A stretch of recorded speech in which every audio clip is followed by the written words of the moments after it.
नमस्कार. आज आपण बोलणार आहोत भारतातल्या एका अशा हाय प्रोफाईल धाडीबद्दल जिने एक मोठं राजकीय वादळ निर्माण केलंय. यात एका बाजूला आहे देशाची तपास यंत्रणा आणि दुसऱ्या बाजूला आहे थेट एका राज्याच्या मुख्यमंत्री. चला तर मग हे संपूर्ण प्रकरण नेमकं काय आहे ते सविस्तरपणे पाहूया. ह्या प्रकरणाची सुरुवातच करूया सर्वात मोठ्या आणि नाट्यमय आरोपाने.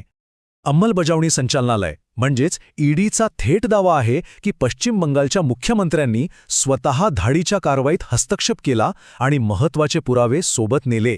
आणि हाच आरोप खरं तर या सगळ्या प्रकरणाच्या केंद्रस्थानी आहे.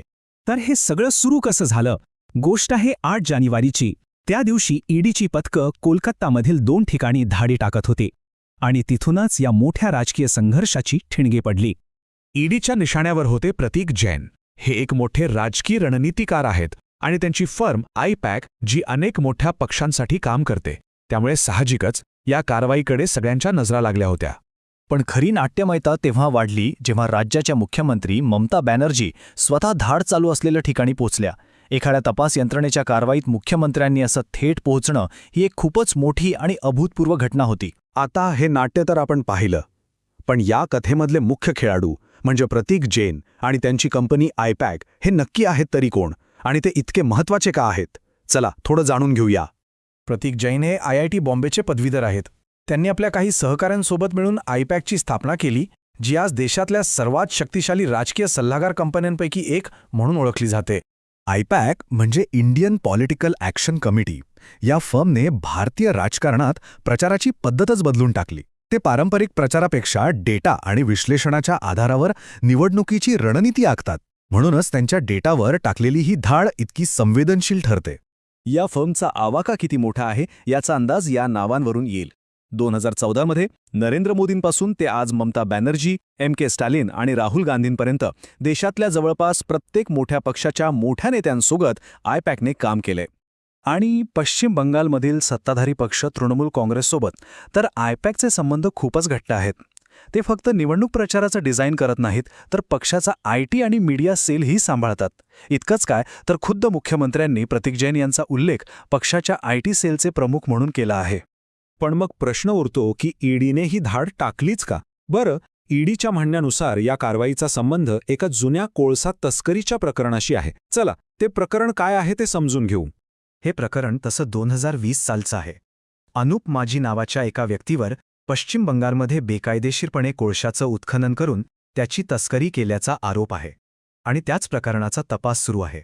आता ईडीचा दावा काय आहे ते सोप्या भाषेत समजून घेऊया. त्यांच्या मते पहिलं, बेकायदेशीर कोळसा विकून पैसा जमवला गेला, मग तो पैसा हवाला नेटवर्कमधून फिरवण्यात आला आणि शेवटी त्यातील काही पैसे आयपॅकपर्यंत पोचल्याचा ईडीला संशय आहे.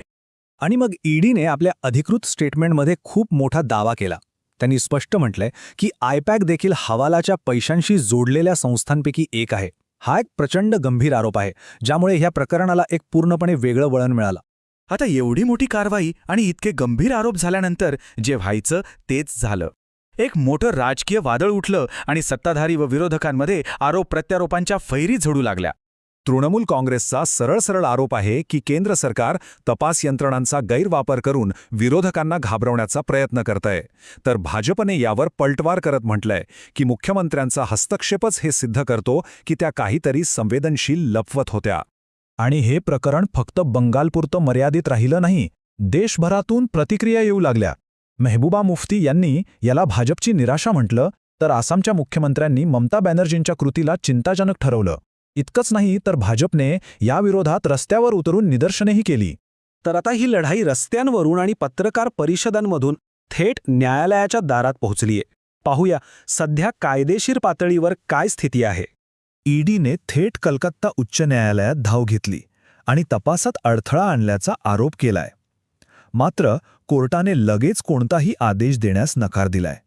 आता पुढची सुनावणी 14 जानेवारीला होणार आहे, त्यामुळे सगळ्यांचं लक्ष आता न्यायालयाच्या निर्णयाकडे लागलंय. थोडक्यात सांगायचं तर हे प्रकरण अजून संपलेलं नाहीये. एका बाजूला कोर्टात कायदेशीर लढाई सुरू आहे आणि दुसऱ्या बाजूला राजकीय आरोप प्रत्यारोप सुरूच आहेत. त्यामुळे यातून पुढे काय निष्पन्न होतं हे पाहणं महत्त्वाचं ठरणार आहे. आणि शेवटी एक महत्त्वाचा प्रश्न मागे उरतो. मुख्यमंत्र्यांनी जो हस्तक्षेप केला तो आपल्या पक्षाच्या गोपनीयतेचं आणि पर्यायाने लोकशाहीचं संरक्षण करण्याचा प्रयत्न होता की मग तो कायद्याच्या प्रक्रियेत आणलेला एक उघड अडथळा होता याचा विचार नक्कीच करायला हवा.